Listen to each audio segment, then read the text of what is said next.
Saudara, ibu angkat Pradaluki dihadirkan sebagai saksi dalam persidangan Pradaluki. Ibu angkat Pradaluki mengakui telah meminta senior Pradaluki yang menjemput ke rumahnya agar tidak memukuli Pradaluki lagi. Ibu angkat Pradaluki selama berdinas di Batalion Yonif Teritorial Pembangunan 834 Wakanga Mere di Kabupaten Nagekeo mengaku melihat tubuh Pradaluki penuh dengan luka dan memar. Pradaluki sempat meminta izin untuk tinggal di rumahnya dan berpesan agar tidak memberitahukan keberadaannya. Namun senior Pradaluki ternyata sudah tahu lokasi keberadaan Pradaluki. Saat senior Pradaluki datang untuk menjemput Pradaluki di rumahnya, ibu angkat Pradaluki meminta agar anak angkatnya itu tidak dipukuli lagi. Berangkat tuh saya sempat pesan deh Iya. senior-seniornya itu. Pesan apa, saksi? Waktu itu saya pesan, terlepas kesalahan apa yang dia buat, tolong jangan dipukul lagi anak mama. Kasihan dia sudah luka-luka semua begini. Pesannya ke siapa? Ke seniornya. Siapa yang ibu saksi pesan namanya? Waktu itu mereka ada berapa orang di ruang tamu itu. Yang lainnya di dapur. Oh, jadi pesan ke mereka ya? Iya. Yang ada di situ siapa? Tommy Awi, Om Yafet. Tommy Awi. Iya. Ibu ada lihat itu ada di barisan terdakwa orangnya? Ada. Yang mana? Yang pertama. Yang pertama. Iya. Yang lain? Yang lain Tidak. Itu iya. pasti. Coba ibu lihat ya terdakwa satu. Iya, betul. Iya ibu. Iya. Saudara, Pradaluki Namo meninggal diduga dianiaya seniornya. Pihak keluarga menuntut para pelaku dihukum berat. Dan malam hari ini kita ulas kasus kematian Pradaluki ini bersama mantan Kapus Pen TNI Laksda Purnawirawan Iskandar Stompul dan peneliti senior imparsial Al-Araf. Selamat malam Pak Is. Selamat malam Mas Radi, apa kabar nih? Baik, alhamdulillah. Dan juga Mas Al-Araf, selamat malam. Ya, sepertinya belum dibuka audionya, Bung Al-Araf. Oke. Selamat malam Mas. Selamat malam. Saya ke Pak Is dulu nih. Pak Is, ya seperti kita tahu sidang sudah berjalan, saksi juga sudah diperiksa semua. Tapi yang jadi poin pembicaraan publik akhir-akhir ini adalah tuntutan keluarga yang menuntut hukuman maksimal. Nah, alih-alih hukuman maksimal itu tapi diungkapkan oleh auditor maksimal hukumannya 9 tahun penjara karena diduga menganiaya hingga menyebabkan kematian. Apakah tuntutan keluarga kira-kira bisa dipenuhi nggak sih Pak Is kalau melihat konteks pelanggaran yang dilakukan oleh para senior Pradaluki ini, Pak Is? Oke, jadi yang pertama sekali saya mau menyampaikan turut berduka cita yang dalam kepada keluarga besar almarhum Pradaluki, orang tuanya, ibunya dan keluarga besar. Kita prihatin semuanya, apalagi kami ini senior dari keluarga besar Luki. Jadi turut berduka cita yang dalam. Jadi masalah hukuman ini kan sudah ada ya di KUHPM itu loh, ya kan 131 memang demikian. Oke. Nah, ini nanti tergantung dari auditornya pada saat dia itu menggelar semua ini nanti kan, apalagi kita lihat kan 22 orang dengan ada seorang perwiranya ya. Nah, itu nanti akan semuanya kan dibedah habis. Nah, di situ mungkin apakah bisa lagi pindah ke yang lebih berat seperti hukuman mati dan sebagainya, itu saya tidak begitu paham banget tentang hukum ini. Tentunya mereka-mereka yang bisa menceritakan itu. Di sini saya mau menyampaikan mungkin tadi masalah hukumnya. Tentunya ini semuanya ada sebab akibat. Ya, tidak mungkin Pradaluki ini bisa sedemikian rupa.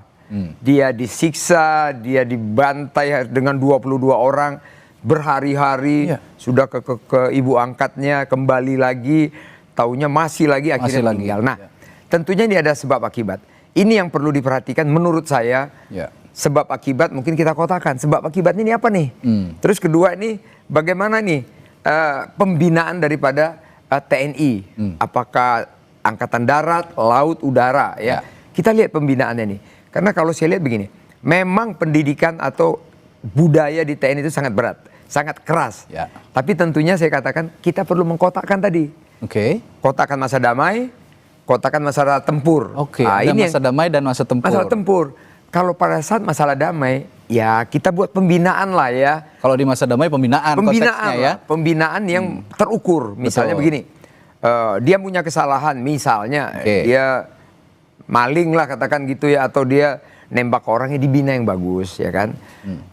Tapi kalau dia masalah tempur, di situ memang ada perlu kekerasan. Kekerasan itu bagaimana? Kita tentara-tentara ini diciptakan supaya mampu mengatasi itu. Ya. Kalau masalah tempur, karena apa? Kita kalau di pertempuran ketangkep itu mungkin jari kita dipotong-potong. Ya, memang sangat keras kalau bicara pertempuran. Nah, itu masalah kotak tadi, pertempuran. Tapi kalau masalah damai, ini harapan kita ini semua senior-senior ini di pembinaan ini, alangkah indahnya, alangkah baiknya, ya komandan-komandan, apalagi ada seorang letnannya, kan, komandan kompinya, membinalah anggotanya sebaik mungkin. Kenapa? Mereka ini kan garda terdepan kita semuanya. Yang perlu kita, yang perlu kita rangkul, kita ajak supaya kita semua ini satu kesatuan yang bulat. Kita maju benar-benar bertempur bersama. Itu dia. Oke. Saya selanjutnya ke Bung Al Araf. Bung Araf, kalau menurut Anda, ini saya masih bicara konteks hukuman yang dituntut oleh keluarga Pradaluki, hukuman maksimal, bahkan sampai tuntutannya sampai hukuman mati bagi pelaku yang menganiaya sampai mengakibatkan hilangnya nyawa Pradaluki. Nah, menurut Anda, kalau menurut KUHPM ya, pengadilan pidana militer, itu kan 9 tahun penjara penganiayaan menyebabkan kematian di peradilan militer. Ini apakah sudah pantas atau terlalu ringan dibandingkan presiden kasus serupa, seperti misalnya kasus-kasus yang melibatkan hukuman pidana umum yang terjadi di Indonesia berbagai wilayah gitu, Bung Al Araf? Ya, Bung Araf? Halo? Ya, Bung Araf bisa dengar suara saya? Ya, tadi agak keputus sedikit. Oke, saya ulang lagi sedikit. Ini soal tuntutan hukuman mati yang dituntut oleh keluarga. Sedangkan berdasarkan KUHPM, maksimal hukuman 9 tahun untuk penganiayaan yang menyebabkan kematian. Menurut Anda ini sudah pantas? Baik Mas, terima kasih. Ya. Pertama, kasus kematian Pradaluki ini tentu memprihatinkan kita semua ya. Karena sesungguhnya peristiwa ini bukan peristiwa yang pertama. Sebelumnya ada kasus-kasus serupa yang terjadi dalam tubuh TNI yang mengakibatkan kematian prajurit. Sehingga pengungkapan kasus kematian Pradaluki ini untuk meraih keadilan bukan hanya untuk kepentingan Pradaluki dan keluarganya, tapi juga untuk memastikan para prajurit lain tidak mengalami hal yang sama dialami oleh Pradaluki. Karena itu, upaya memastikan keadilan dengan hukuman yang maksimal itu sesuatu yang harus dilakukan agar ada efek jera terhadap para prajurit yang jika ingin melakukan tindakan seperti ini lagi tidak mengulangi, karena hukumannya akan berdampak sangat maksimal gitu. Nah, bisa seumur hidup gitu ya, sebagai bagian dari hukuman maksimal gitu ya, yang kemudian bisa memastikan ruang-ruang jera itu tercipta supaya ada jaminan ke depan peristiwa-peristiwa ini tidak lagi terulang terjadi. Ini bukan yang pertama yang sudah berulang kali dan ini suatu yang memprihatinkan. Maka hukuman maksimal sesuatu yang harus. Persoalannya adalah apakah hukuman yang maksimal ini akan dapat diperoleh melalui mekanisme peradilan militer? Menurut saya sulit sekali mendapatkan ruang hukuman yang maksimal melalui mekanisme peradilan militer. Nah, peradilan militer ada satu peradilan yang belum memenuhi prinsip-prinsip fair trial tuh. Prinsip-prinsip peradilan yang adil dan baik. Yang di dalamnya masih penuh ruang ketertutupan, sulit mendapatkan akses, keadilan dan lain sebagainya yang disampaikan oleh keluarga. Oleh karena itu, belajar dari kasus Pradaluki, Mas, kita menjadi penting untuk segera melakukan reformasi peradilan militer. Tadi disampaikan bahwa di masa damai, seharusnya ruang untuk melakukan penghukuman terhadap anggota militer yang melakukan tindak pidana umum seperti pembunuhan dalam kasus Pradaluki itu diadili di dalam peradilan umum sesuai dengan pasal 65 Undang-Undang TNI nomor 3 tahun 2025, bukan melalui peradilan militer. Nah, ini sebenarnya bisa dilakukan untuk upaya memastikan justice dan keadilan. Karena itu hal yang sangat penting gitu. Di luar itu, kita punya pengalaman beberapa kasus-kasus yang peradilan militer seperti kasus pembunuhan warga sipil di Medan yang terhadap seorang anak itu hanya 9 bulan vonis pengadilannya, sangat jauh dari keadilan. Jadi rata-rata hukuman peradilan militer dalam 10 tahun ini hanya 1 tahun, 2 tahun, padahal tindak kejahatannya pembunuhan dan lain sebagainya itu. Oke. Ini Baik. dalam kasus Padaluki menurut saya menjadi cermin buat pemerintah dan DPR untuk segera melakukan reformasi peradilan Oke, militer tadi- dan menerapkan pasal 65 Baik. Undang-Undang TNI nomor 3 2025. Baik, kalau tadi disinggung soal peradilan umum, apakah Pradaluki punya ada kans juga? Karena sekarang juga peradilan militer sudah berjalan. Saya akan tanyakan ke Pak Is itu nanti, apakah memang ada sebenarnya untuk masa depan gitu, jika kasus serupa terjadi, apakah ada celah untuk peradilan umum? Dan tadi bicara efek jera, apa yang sebenarnya bisa hukuman yang bisa diberikan supaya efek jera ini juga benar-benar mengena kepada kasus-kasus serupa. Saya akan tanyakan hal itu nanti pada Pak Is setelah jeda di Sapa Indonesia Malam. Tetaplah bersama kami.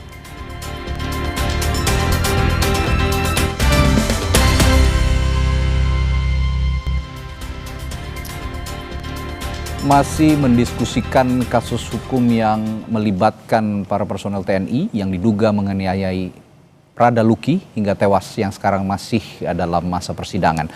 Saya tadi bertanya ke Pak Is, tadi Bung Al-Araf sempat menyinggung soal efek jera begitu ya. Kalau memang efek jera ini dibawa ke konteks hukum, kira-kira hukuman yang sudah ada di dalam peradilan militer sekarang, menurut Pak Is sudah memberikan efek jera buat para prajurit yang melakukan pelanggaran?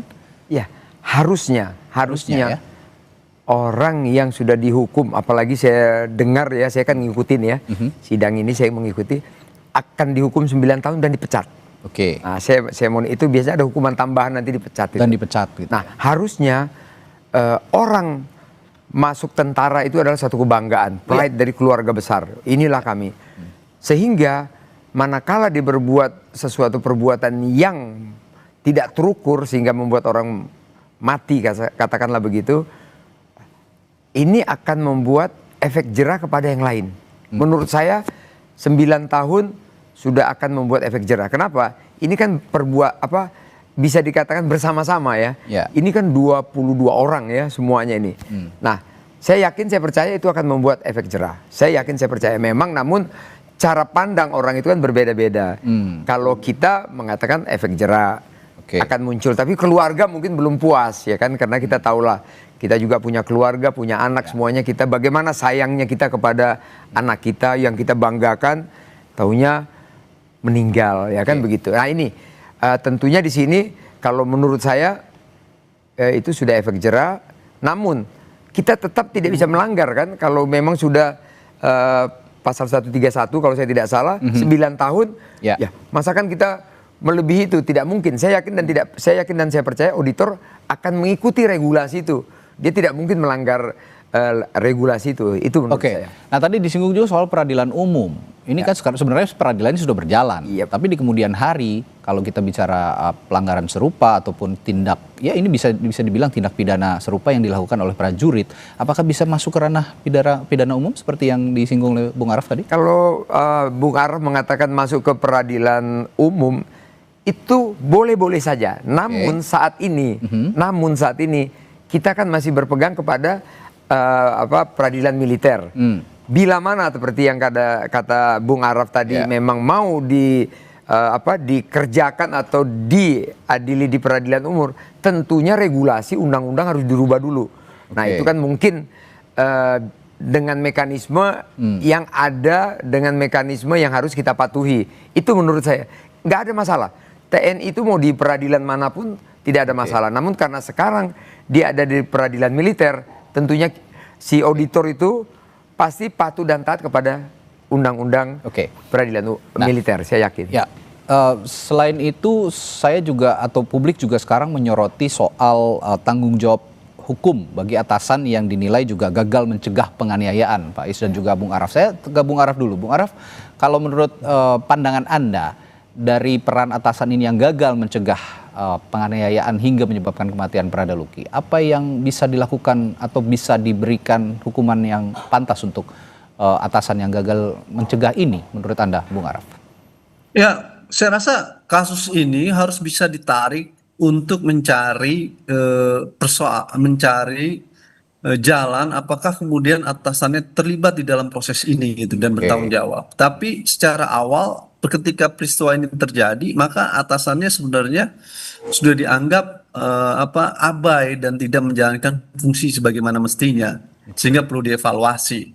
Soal kemudian keterlibatan terhadap soal ini, tentu fakta hukum nanti akan perlu dicek seberapa jauh perintah atasan terhadap bawahannya dalam konteks tadi itu pembinaan ataupun lainnya.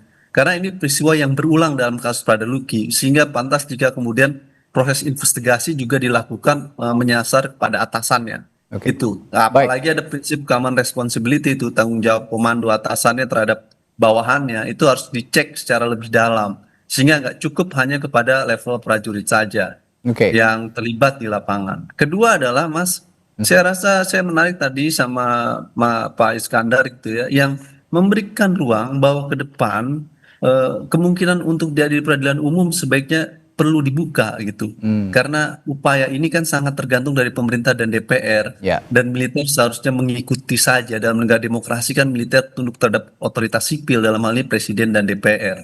Jika presiden DPR merubah undang-undangnya, memang militer akan tunduk dalam peradilan umum, maka diikuti. Nah, pasal 65 Undang-Undang TNI udah membuka ruang itu. Sayangnya memang kita masih ada Undang-Undang 3197 itu yang kemudian harus direformasi. Tapi kans ke depan untuk mengubah undang-undang ini menurut pandangan Anda masih ada ya? Sangat potensial. Dulu di masa Pak Iskandar jadi jubir TNI, mungkin di era SBY ya, pernah dibahas itu di masa SBY, revisi Undang-Undang 3197 dari tahun 2004 sampai 2009. Kebetulan saya mengikutinya, hanya mengisahkan 2-3 pasal saja. Dan di dalam revisi itu militer memang sudah mengarah untuk duduk dalam peradilan umum. Nah, ini bisa diteruskan meski nggak ada prinsip carry over di dalam pembahasan undang-undang gitu, tetapi bisa dimulai dengan substansi yang lama. Artinya DPR jika ingin membahas ini bisa menggunakan hak inisiatifnya dan nggak perlu lama, karena bahan yang lama sudah ada, tinggal dibahas. Dan pengaturan reformasi peradilan militer diatur dalam pasal 65 serta TAP MPR 6 dan 7 tahun 2000 tentang perubahan yurisdiksi kewenangan. Jika terlibat dalam tindak pidana umum diadili dalam peradilan umum, jika terlibat dalam tindak pidana militer diadili dalam peradilan militer. Nanti tinggal proses hukumnya, due process of law-nya, proses penyelidikannya akan dilihat siapa yang akan terlibat, apakah penyidikan dilakukan oleh kepolisian ataukah nanti dilakukan oleh tim gabungan. Nah, sangat tergantung dari proses pembahasannya. Itu perdebatan yang terjadi. Tapi secara prinsipil, kewenangan tentang reformasi peradilan militer itu sesuatu mandat konstitusional untuk menegakkan prinsip asas kesamaan di hadapan hukum atau equality before the law, dan untuk menegakkan TAP MPR dan Undang-Undang TNI itu sendiri, supaya peristiwa-peristiwa dalam kasus Pradaluki atau peristiwa di Medan itu bisa diadili dalam peradilan umum, dan kita bisa memastikan bahwa negara hukum bekerja, bahwa semua orang harus tunduk terhadap hukum yang sama. Kalau sehingga begitu siapapun dia bisa diadili dalam peradilan umum. Kalau terlibat tindak pidana umum, tidak terkecuali anggota militer. Baik, kalau begitu saya ke Pak Is terakhir, bicara soal investigasi, ini kan sudah terjadi ya di satuannya Pradaluki. Tapi saya berbicara masa depan. Investigasi, singkat saja Pak Is. Kalau memang bicara investigasi, apakah TNI perlu untuk menginvestigasi semua satuan, lalu juga semua matra misalnya, agar hal-hal seperti ini juga tidak terulang? Kalau kata Pak Is tadi kan harus dikotakkan antara masa damai dengan masa tempur. Nah, akan ada perlu nggak TNI melakukan investigasi? Kalau saya yakin dan percaya, apalagi dari juru bicara Mabes AD ya mengatakan bahwa akan diadakan ya tadi pembekalan edukasi lagi kepada seluruh prajurit. Saya yakin akan ada itu. Saya yakin, saya percaya karena udah ada statement ya. Namun di sini ada sesuatu yang mengganjal sebenarnya. Mengganjal itu apa? Kenapa di sini kan ada komandannya ya. Ada komandannya, memang dia pasti bertanggung jawab dengan dia punya batalion ini. Pasti bertanggung jawab. Nah, sekarang sampai sedemikian penyiksaan itu berhari-hari, sudah pulang ditarik lagi, diambil lagi, siksa lagi dan lain sebagainya. Sebenarnya permasalahan apa ini yang ada sebenarnya? Ini sebenarnya ini menurut Anda berarti bukan masalah juga senior junior saja, ini lebih dari itu ya? Iya betul. Ini sebenarnya dari Bung Araf tadi sudah masalah. Saya sering ngobrol sama Bung Araf dari dulu nih. Itu oke saja, nggak ada masalah. Tapi tentunya sesuatu itu biar bulat, itu pertama apa sih akar permasalahannya? Dan itu harus diungkap ke publik. Harus diungkap kalau menurut saya, sehingga kita bulat untuk